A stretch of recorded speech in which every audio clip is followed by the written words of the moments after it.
നോറയ്ക്ക് കിട്ടിയ പേപ്പറിൽ ഉണ്ടായിരുന്നത് ഇരട്ടത്താപ്പ് കാണിച്ച ബിഗ് ബോസിൽ നിൽക്കുന്ന വ്യക്തി ആരാണെന്നാണ്.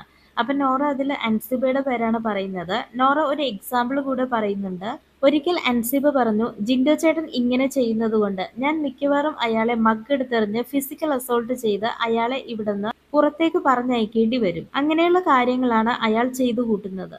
എന്നെ പോലും അയാൾ യൂസ് ചെയ്യുകയാണ്. ഞാൻ ഇന്നസെന്റ് ആയതുകൊണ്ടാണ് അയാൾ എന്നെ യൂസ് ചെയ്യുന്നത്. ഈ പറഞ്ഞ അൻസിബ തന്നെ ഇന്നലെ ജയിൽ നോമിനേഷൻ നടക്കുന്ന സമയത്ത് എനിക്ക് പഴയ ജിൻഡോ ചേട്ടനെയാണ് വേണ്ടതെന്ന് പറയുന്നു. ജിൻഡോ ചേട്ടൻ പഴയ സ്വഭാവമൊക്കെ മാറ്റി നന്നായിട്ടിരിക്കുന്ന സമയത്താണ് അൻസിബ ഇങ്ങനെ പറയുന്നത്. അൻസിബയുടെ ഈ ഒരു പെരുമാറ്റം കൊണ്ട് തന്നെ താൻ കൺഫ്യൂസ്ഡ് ആയിരുന്നു എന്ന് നോറ പറയുന്നു. എന്നാൽ അൻസിബ ഉദ്ദേശിച്ചത് ഇതായിരുന്നു. ഒരിക്കൽ ലാലേട്ടൻ ജിൻഡോ മോശം വാക്കുകൾ സംസാരിച്ചതിന്റെ പേരിൽ വാണിംഗ് കൊടുത്തിരുന്നു.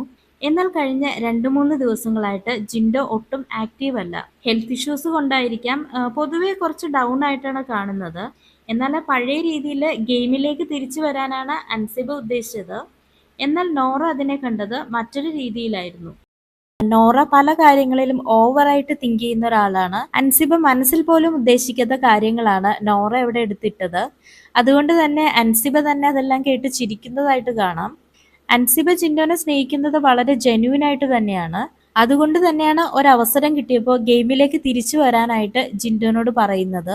എന്നാൽ നോറയ്ക്ക് ഇതൊന്നും മനസ്സിലാകുന്നില്ല. മാത്രവുമല്ല, ഒരവസരത്തിനായി കാത്തിരിക്കുന്നത് പോലെ അൻസിബയ്ക്ക് നേരെ സംസാരിക്കുന്നുമുണ്ട്.